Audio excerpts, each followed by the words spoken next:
Vous avez forcément vécu ça. Vous êtes sur un air chaud, un Rafale passe à 800 km/h au-dessus de la piste et croise un caudron Rafale à hélice. Vous alignez, vous déclenchez en Rafale, décidément ça en fait des Rafales, et au moment d'importer vos images depuis vos cartes le soir à la maison, la moitié des photos est floue, et l'autre moitié a des hélices tellement figées qu'on dirait des maquettes suspendues par un fil. Photographier des avions en plein vol, ça s'improvise pas. Les appareils vont vite, la lumière sur la piste est parfois piégeuse, et sur un passage à basse altitude, vous n'avez pas le droit à une deuxième chance. Le meeting de Melun-Villaroche approche, et j'y serai le samedi. Donc, s'il y a des gens qui sont intéressés également, n'hésitez pas à le dire, on tâchera de s'y retrouver et d'échanger un peu. En attendant, aujourd'hui, on va pas parler d'art de la composition, on va parler de logistique et de configuration. Alors je vous emmène dans mon sac idéal. Je vais lister le duo d'objectifs qu'il vous faut absolument, même si rien n'empêche d'en avoir un peu plus, et c'est ce que j'ai identifié à force d'expérimenter. La petite logistique de terrain qu'on oublie systématiquement et qui peut vite transformer la sortie en échec monumental, on l'a loupé.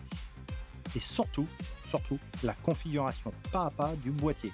ISO, vitesse, mode semi-auto et la bonne gestion du mode AF single versus AF continu. Vous êtes prêts ? Oups, j'ai failli oublier. Vous êtes encore nombreux à ne pas être abonnés. Si mes vidéos vous plaisent, abonnez-vous, activez la cloche pour ne pas rater les prochaines. Ça me fait plaisir et ça me motive encore plus pour d'autres vidéos. Maintenant, c'est bon. On peut décoller.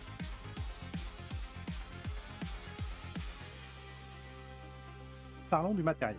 Quand on part sur un air chaud, la première erreur, c'est de croire qu'on va passer la journée collé au viseur d'un téléobjectif. C'est faux. En réalité, vous avez deux exercices totalement opposés sur la même journée. D'un côté, les avions au sol, de l'autre, les démonstrations dans le ciel. D'un côté, le grand angle, le Sigma 10-20. Quand vous vous baladez sur le tarmac entre les expositions statiques, vous manquez de recul. Tout le monde piétine autour des appareils. Et un 10-20, ça vous permet de cadrer l'avion dans son ensemble, de jouer avec les perspectives, collant sous une aile par exemple, ou simplement d'intégrer la foule pour raconter l'ambiance. De l'autre, le téléobjectif. Pour moi, ce sera le Sigma 150-500. Le téléobjectif, c'est le cœur du sujet. À 150 mm, vous attrapez les patrouilles complètes. À 300, on va commencer à approcher les détails, et à 500, vous allez chercher le détail à haute altitude. Le cockpit, la post-combustion ou la condensation en bout d'aile. Et si vous n'avez pas de 150-500, ce qui est certainement le cas de la majorité d'entre vous, un petit 70-300 comme celui-ci là peut faire l'affaire. C'est avec ça que j'ai fait mes images là, jusque là. Oui, celle-ci là, par exemple.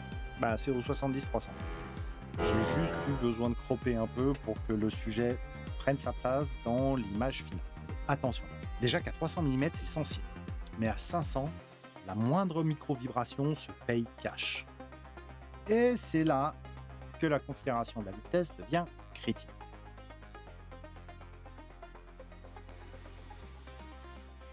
Alors avant même d'allumer le boîtier, parlons des 2 ou 3 bricoles qui peuvent ruiner assez facilement votre journée. Première chose, les batteries. L'autofocus continue sur un objectif, sur un téléobjectif en particulier, comme le 150-500, ça pompe énormément d'énergie. Partez avec 2 ou 3 batteries chargées à bloc. Deuxième chose, les cartes mémoire. Et là, je vais vraiment attirer votre attention sur ce point. Videz-les. Formatez-les dans le boîtier avant de partir. Se retrouver avec le message carte pleine pile au moment où la patrouille de France déclenche sa figure spectaculaire du palmier, c'est le scénario catastrophe. Et vérifier leur état de santé. Là, je vous parle d'un truc qui m'est arrivé au printemps dernier à la Ferté-Alais. C'est carrément la carte mémoire qui m'a lâché dans la première demi-heure. Pour vérifier ça, un bon test, même s'il n'est pas le test ultime, on déclenche une ou plusieurs rafales rapides de suite, ça va mettre la carte en tension, et si elle doit lâcher, elle donnera des signes de fatigue. Genre le boîtier a du mal à démarrer, il y a plus de temps que prévu pour atteindre son plein fonctionnement, ou la lecture des images semble prendre un temps anormalement long. Le pire dans cette histoire, c'est que j'avais oublié la pochette des cartes de remplacement chez moi, donc pas de remplacement possible. Résultat, les photos déjà prises n'ont jamais pu être récupérées et je n'ai aucune photo non plus de la suite du show. 8 heures de présence sur place et 0 image. Vous imaginez ça, vous? Sérieusement, ayez des cartes de secours, c'est indispensable. Et prenez-les avec vous, hein, parce que laisser sur le bureau à la maison, bah ça sert à rien, sinon à pleurer de rage. Dernier détail. Portez un téléobjectif de plus de 2 kg, hein, il fait 2,5 kg celui-là. Tour du cou pendant 7 heures sous le soleil, c'est de la torture. Investissez dans un harnais, une bonne sangle d'épaule ou un système comme celui-ci qui vient se pincer sur la bretelle du sac à dos et qui allège sérieusement les mains et le cou. Vos cervicales me remercieront le son. Perso, j'ai ce système pour porter l'appareil en marchant, principalement pour le 10-20, accroché sur la sangle d'épaule du sac à dos et un monopode sur lequel le 150-500 sera installé pendant le show aérien. Comme ça, j'aurai pas besoin d'aller faire de la muscu avant pour porter les 2,5 kg du bestiau. Accessoirement, il supportait aussi très bien le boîtier équipé du 70-300, même si je perdais le pare-soleil à intervalles réguliers, parce que il est cassé. Ah ouais, j'allais oublier. Prenez de quoi boire, parce que si le photographe c'est à l'épuisement ou à la déshydratation, eh ben ça va pas nous apporter grand-chose. Et comptez pas forcément sur les bornes d'eau potable, parce qu'en fonction des sites, il n'y en a qu'une, et elle est prise d'assaut au milieu du site. C'est du vécu.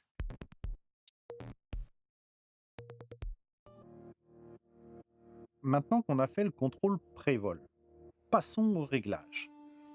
Et le réglage roi sur un meeting aérien, eh ben c'est la vitesse d'obturation.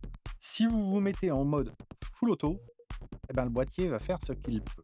Et il va souvent se tromper. La règle est simple, hein, mais elle se sépare en deux catégories.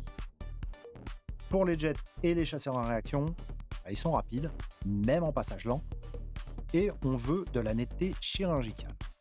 Là, pas le choix. Il va falloir monter à 1 millième de seconde, 1 1600e de seconde, voire 1 2 millième de seconde.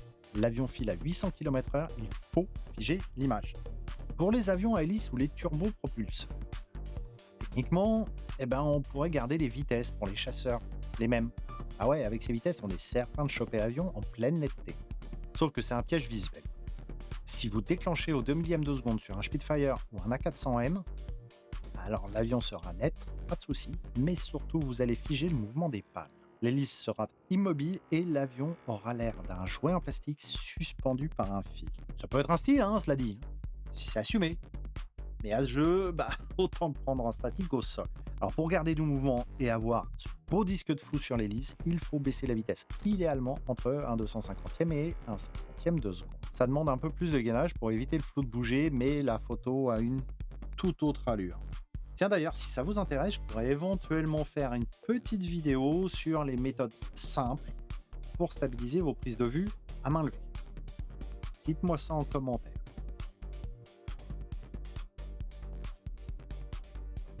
On arrive au réglage qui sépare la photo réussie du déchet systématique, l'autofocus. Parce que faire la map à la main sur un avion qui file à 400 km/h, c'est pas gagné. Il faut donc qu'on se repose sur l'autofocus. Pas le choix. Du coup, on a généralement deux choix pour cet autofocus et la question inévitable, c'est est-ce que je me mets en AFS ou en AFC? La réponse est les deux. Mais pas au même moment. Le mode AFS, c'est au sol. Quand vous vous baladez sur le tarmac avec le 10-20, où vous faites du détail du cockpit au téléobjectif, vous êtes en AFS. Le boîtier verrouille la mise au point là où vous avez visé et il n'en bouge plus. Cela vous permet de recomposer votre cadre sans que l'autofocus ne se mette à dériver. Si quelqu'un passe dans le champ par exemple ou si vous pointez sur celle qui est derrière. Le mode AFC continue, cerveau, c'est en l'air, c'est en vous. Dès que vous levez le nez vers le ciel et que les avions sont en vol, vous basculez immédiatement en AFC. Un avion en démonstration change de distance par rapport à vous en permanence. En AFC, le boîtier recalcule la mise au point en continu tant que vous maintenez le déclencheur enfoncé à mi-hausse. Piège bête sur le terrain, restez en AFS après la balade du matin au sol, voir le premier appareil décoller et ruiner la totalité de la première rafale parce que le boîtier a verrouillé la mise au point sur le bout de la piste. Alors pensez à switcher, hein, parce que c'est rageant de découvrir ça au dérush. Croyez-moi. 2 points d'attention. Le piège du ciel. Un ciel très clair risque de tromper la cellule de votre appareil et de sous-exposer le ventre de l'avion, ou le dos.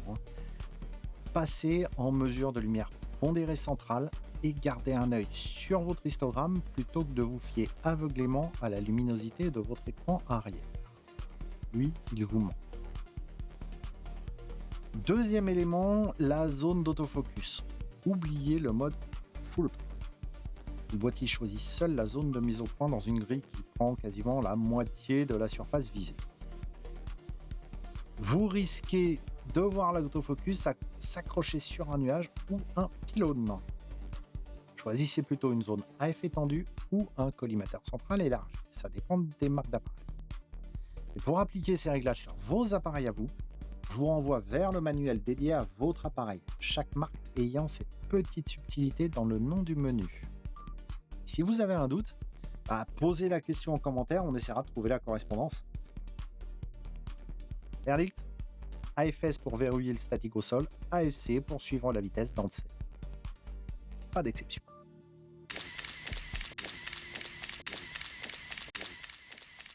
Pour boucler la configuration du boîtier, on a encore 3 derniers réglages à voir ensemble. Premier, les ISO. Pour le coup, là, on va rester dans l'ultra simple. Privilégiez la sensibilité native de votre boîtier, ISO 100 ou 200. Ne montez en ISO que si le ciel se couvre lourdement. Uniquement pour maintenir votre vitesse. Donc pas d'ISO automatique. Ou alors on va le contraindre dans une plage réduite, genre 100-400 ISO, ce qui permettra une certaine souplesse pour permettre au mode TV de s'adapter si on arrive aux limites d'expo du téléobjectif, sans pour autant faire exploser le bruit lié à cette montée en ISO. Elle était un peu longue cette phrase, désolé. Deuxième réglage, l'ouverture. On va essayer de garder un peu de piqué, donc on va éviter la pleine ouverture pour prioriser le sweet spot. Généralement 1 ou 2 stops au-dessus de la pleine ouverture. Mais ça reste du micro-détail, parce qu'on va utiliser principalement le mode TV, le mode de priorité vitesse, qui va toucher à l'ouverture de toute façon. Troisième réglage, le mode à choisir. J'en ai un petit peu parlé juste avant. TV ou AV, derrière ces acronymes qui semblent très peu explicites, je vous l'accorde, se cachent les modes semi-auto du boîtier. En mode TV, on fixe la vitesse et le boîtier se débrouille avec l'ouverture et la sensibilité. Et si vous avez un doute sur pourquoi, vous avez cette vidéo sur le triangle d'exposition qui en parle. Contrario, en mode AV, on fixe l'ouverture et le boîtier gère les 2 autres paramètres que sont la sensibilité et la vitesse. Pour résumer, on va privilégier le mode TV pour la partie en vol et le mode AV pour les images au sol en statique. Et pour enfoncer le dernier clou dans les réglages, le mode de déclenchement. On fait comment alors ? Bien comme le nom des avions Rafale signale, ces engins s'affilent plus tôt. Alors on va suivre le mouvement et on va passer en mode Rafale. Tout bêtement. On active la rafale rapide, évidemment, mais déclenchée par courte salle de 3 à 5 images, pas plus. Restez appuyé 30 secondes en continu, c'est le meilleur moyen de saturer le buffer de votre boîtier et de vous taper 2 heures de tri inutile les jours qui suivent. Et en ayant loupé en plus quelques scènes parce que le buffer du boîtier n'a pas réussi à suivre le volume. Alors si je résume tout ce qu'on vient de voir, voici la feuille de route à conserver en tête ou à prendre en photo avant de partir sur le terrain. Je la laisse à l'écran quelques secondes, histoire que vous puissiez noter, faites une capture d'écran par exemple. Voilà pour la préparation.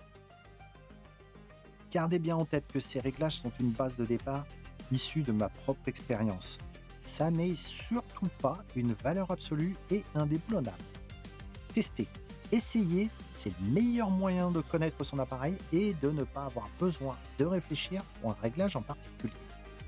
Bon, le sac est bouclé, les batteries sont chargées, les cartes sont vides. On va aller tester tout ça directement sur le tarmac de Melun-Villaroche le samedi 5 septembre. Et si vous avez des questions sur le setup ou si vous êtes présent au meeting ce week-end du 5-6, dites-le moi dans les commentaires. C'est toujours un plaisir d'échanger avec vous. De mon côté, j'aurai évidemment le 150-500 monté sur le boîtier et un 70-300 en complément pour des plans un peu plus larges, en plus du 10-20 que je traîne en permanence avec. Ouais, je vais être chargé, hein. Mais c'est pour la bonne cause, celle des photos qui font encore rêver des mois après l'événement. Et n'oubliez pas de vous abonner pour ne pas rater la vidéo de débrief terrain et le traitement des images. D'ici là, faites de belles photos et surtout, n'oubliez pas, soyez architecte de votre lumière, du premier plan jusqu'aux confins du cosmos. À la prochaine!